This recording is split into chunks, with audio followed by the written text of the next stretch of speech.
Durante a graduação de psicologia, um dos meus estágios, né, no SPA, que é um estágio a prática clínica, foi neuropsicologia, avaliação neuropsicológica. Então, assim, é um conhecimento que está chegando para agregar mais ainda, que a gente consegue ver todo o funcionamento. Então, as funções executivas, a memória, o processo de aprendizagem. Então, está agregando ainda mais esse conhecimento. Então, a gente passa a olhar o ser humano, assim, de uma forma bem mais completa, olhando para ele, né, no sentido do todo, não só a parte psicológica, mas também a parte neurológica, então o funcionamento do cérebro, suas funções e tudo mais.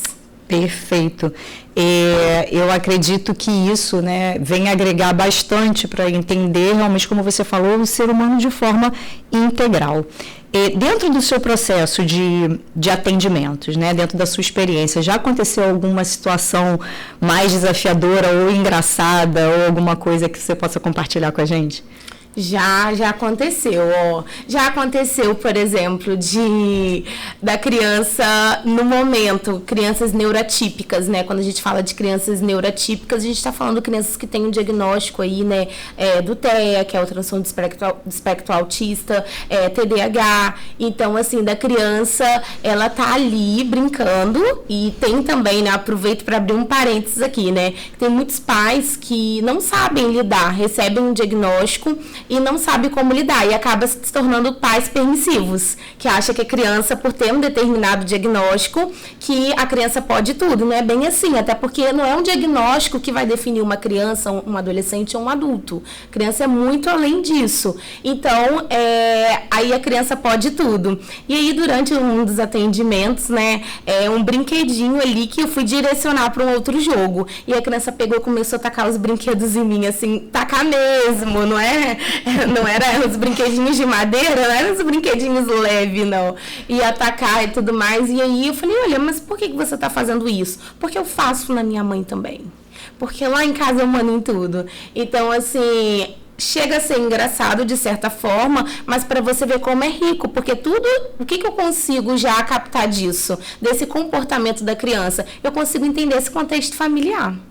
Então, assim, a orientação de pais, entender também como é o funcionamento dessa família faz toda a diferença, como você falou. Essa criança, ela é reflexo desse contexto que ela está inserida. Então, assim, esse foi mas o que acontece muito, os meus colegas lá do Plenamente que eu digo é assim, enquanto a criança, ela chega uns minutinhos antes do atendimento, estou finalizando o atendimento, elas batem na porta, tia, você tá aí? Tia, você já tá aí, já tô aqui. Então, enquanto estou finalizando o atendimento, é uma das coisas, assim, de atender, de trabalhar com crianças, e eu, particularmente, gosto muito.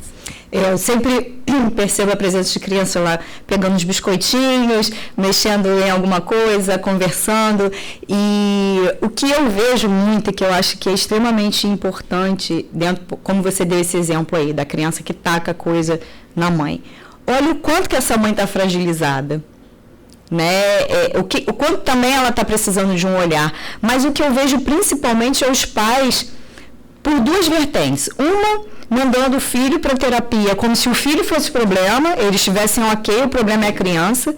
E aí também, muitas das vezes, a criança, ela fica com aquela autoestima mesmo abalada, porque ela fala, gente, eu sou o problema aqui de casa, porque só eu que faço terapia aqui em casa. Papai não faz, mamãe não faz, talvez um irmão não faça, então o problema sou eu. Então tem essa vertente que o pai acha que a criança é o problema e manda para terapia, e tem a outra vertente que o pai abre mão dele, porque acha que a prioridade é a criança, então tem que fazer só a criança, porque eu posso me negligenciar, sem entender que, até certo ponto, a criança ela é totalmente reflexo de você mesmo. Então, se você for uma pessoa permissiva, que passa para essa criança que é normal ser agredida, essa criança vai crescer acreditando que é normal agredir ou também que é normal ser agredida. Então, eu acho que isso também fica um alerta, né, dentro dessa dinâmica dos adultos também se cuidarem. E como que foi para você escolher trabalhar com esse público? O que foi, quando que foi isso? Se foi no meio da faculdade ou já foi atendendo e você viu que gostava mais? Conta um pouquinho pra gente. Então, durante a graduação, a minha defesa, o meu trabalho de defesa foi sobre regulagem emocional na infância. Eu tenho até um certificado da TREC lá no Rio, que é um instituto da terapia cognitivo-comportamental de regulagem emocional. Então, assim, eu comecei a me identificar estudando desenvolvimento.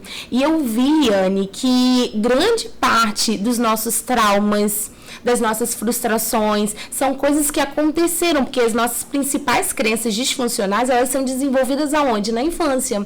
E acaba se arrastando ao longo da vida. Então, muitos adultos estão frustrados nos seus relacionamentos, frustrados consigo mesmo, por conta de traumas da infância. E aí começou a surgir aquele desejo de poder fazer diferença. Então, assim, é muito gratificante. Então, respondendo a sua pergunta, foi durante a graduação e hoje eu tenho a certeza disso com a minha prática, porque é muito gratificante quando chega a etapa, né, de dar alta para um paciente, a fase de alta, e você vê uma criança de 9, 10 anos com falando o que sente com uma clareza, entendendo o que sente e, assim, conseguindo falar realmente, eu fiquei com raiva daquilo, aconteceu, me chateei muito, mas eu busquei fazer ter determinado comportamento, determinada ação. Então, assim, e você vê crianças de 9 anos em processo de psicoterapia que vê muitos adultos que desconhecem, que não sabem dizer. Então, assim, é muito comum a gente ouvir, às vezes até no meio corporativo, eu vim do meio corporativo, né? Às vezes não dá nem bom dia pro colega, porque não tá no dia bom. Isso é porque não sabe lidar com as suas emoções. Tudo bem, todos nós temos dias que não são tão bons assim. Tudo bem, só que isso não justifica, por exemplo, eu ser agressivo com outro, eu dar uma resposta atravessada para um colega, ou até mesmo para o cônjuge levantar, não dar um bom dia, ou então falar algo e responder de uma maneira agressiva. Isso acaba entrando, né, quando a gente fala de criança, porque não tem realmente esse vocabulário, esse entendimento. E no adulto acaba se tornando, um adulto é grosso demais. Às vezes algumas pessoas até confundem, né, equivocadamente confundem ser direto, ser sincero com ser grosseiro. Infelizmente tem muita gente que é grosseiro por aí e dizendo, porque eu sou sincero. Não é bem assim. Então, esse foi o principal ponto, é poder fazer a diferença. Por quê? É muito mais fácil construir adultos fortes desde a infância do que consertar. Então, desenvolver crianças fortes é muito melhor do que consertar adultos quebrados. Então, esse é um dos principais fatores que faz, assim, amar trabalhar com esse público desde a graduação, quando eu comecei ali a focar no desenvolvimento humano. Fala um pouquinho desse processo de alta. Sim. Com as crianças, principalmente, com os adolescentes. Como é que é? Eles se sentem seguros para ter alta ou eles ficam, não? Como é que é isso? Então, na terapia cognitivo-comportamental, a intenção dessa abordagem, que é a minha abordagem dentro da psicologia, é psicoeducar, ou seja, é que o paciente ele possa ser, de fato, o seu próprio terapeuta, e não que ele fique dependendo ali do psicólogo ali, ao resto da vida, por exemplo. Então, ele vai aprender como lidar com as suas questões. Então, assim, é muito comum quando chega, a gente começa a espaçar os atendimentos. Então, a psicoterapia acontece uma vez por semana, geralmente em torno aí de 50 a 60 minutos. E quando a gente inicia esse processo de alta, a gente começa a espaçar. Então, ela vai para 15 dias, até que a gente fica em uns 2, 3 meses, dependendo do caso, uma vez por mês. E aí chega o dia, dia de festa no consultório, dia de alta. E assim, eu recebo sempre aquele carinho, mas tia, eu vou ficar com saudade de você. Ou então, adolescente, posso dar uma passadinha aqui de vez em quando? E pode dar uma passadinha, mas algo que eu sempre friso, que é o mérito. Tá pronto ali, entende? Não que não vá nunca mais precisar, isso também eu acho muito importante de falar. O fato de receber alta na psicoterapia não significa que nunca mais você vai precisar fazer terapia. Significa que naquele momento, no momento que você está do desenvolvimento, as suas demandas iniciais, você já consegue administrá-las de uma maneira assertiva. Mas pode ser que na sua fase adulta, pode ser que em outro momento da sua vida aconteça alguma coisa, como, por exemplo, luto. A gente nunca sabe quando ele vai chegar. E a gente nunca sabe também como vamos lidar, assim como tantas outras situações da vida. Então, aconteceu algo assim, nada impede de você retornar para a psicoterapia. Mas, assim, é muito gostoso. Então, esse é o processo. A gente começa a se passar os atendimentos justamente para a criança, para o adolescente, até mesmo para o adulto. Ele começar a entender essa fase e diminuir a frequência com a psicoterapia. Cara, eu fico tão feliz de ouvir isso, porque e saber que existem outros profissionais que pensam dessa maneira, porque é exatamente o que eu falo com os meus pacientes também. A intenção é que você seja autônomo. Eu não quero que você fique para sempre fazendo terapia comigo. Eu não quero que você pense que você só está evoluindo porque eu estou te acompanhando. Eu quero que você saiba que você é parte ativa nisso e que você, a partir de determinado ponto, é capaz de levar para frente aquela transformação que você foi fazendo na sua vida mesmo. Então, como a gente já falou anteriormente, a questão da autorresponsabilidade. Se as pessoas procuram um terapeuta como um guru, que é alguém que vai dizer para você o que você vai fazer e que vai te dar respostas prontas para as suas questões, você vai sair da terapia frustrado. E a gente não é guru, nós somos terapeutas. A gente, a partir de técnicas que a gente aprende, cada um dentro da sua especialidade, a gente consegue conduzir ali o processo, mas você é ativo naquele processo de mudança. Você tem que ter a sua responsabilidade, sua autorresponsabilização é importantíssima. E é uma delícia chegar no final e pensar, gente, eu consegui. Eu tive aqui dentro desse processo, eu me dediquei, eu vi, eu participei e eu consigo. Isso vai te dar autonomia para pensar, eu consigo isso sem minha terapeuta. E para a gente também é muito gostoso de ver, né? Eu achei muito legal e vi aqui o brilho nos seus olhos falando desse processo. Realmente é muito bom. É como se a gente estivesse vendo um filho andar com as próprias pernas, fazendo uma analogia, assim, né? Os primeiros passinhos sem que a gente esteja ali em volta e eu acho riquíssimo. Agora a gente está indo para o final desse papo que, ai gente, eu amo, se deixar eu fico aqui até, mas a gente tem a vida para seguir, né? Eu queria que você falasse para o seu público, agora que vai te procurar, como a gente já falou, @psicologa.suelibarcelos,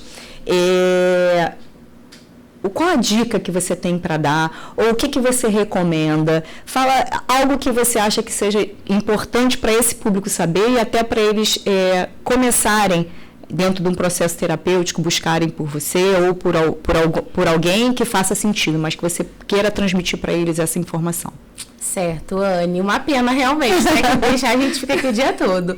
Bom, o que eu quero deixar para você que está aí nos assistindo é que busque o autoconhecimento. O primeiro relacionamento bem-sucedido que precisamos desenvolver durante a nossa vida é o amor próprio. É esse relacionamento, é o lidar consigo. Isso é muito importante e isso vai influenciar. Então, o autoconhecimento, ele vai proporcionar para você vai tomar decisões com mais clareza, segurança. Você vai saber quais são os seus objetivos, quais são os caminhos que eu preciso percorrer para alcançar os meus objetivos e com isso diminuir as frustrações, porque muitas das vezes o que acontece é de você estar ali, você tá busca um curso, busca uma graduação e tantas coisas, mas você não sabe, não tem bem definido aonde você quer chegar. Então o autoconhecimento, o olhar para si é muito importante e isso vai influenciar tanto na criação para quem é pai que está aqui nos assistindo, na criação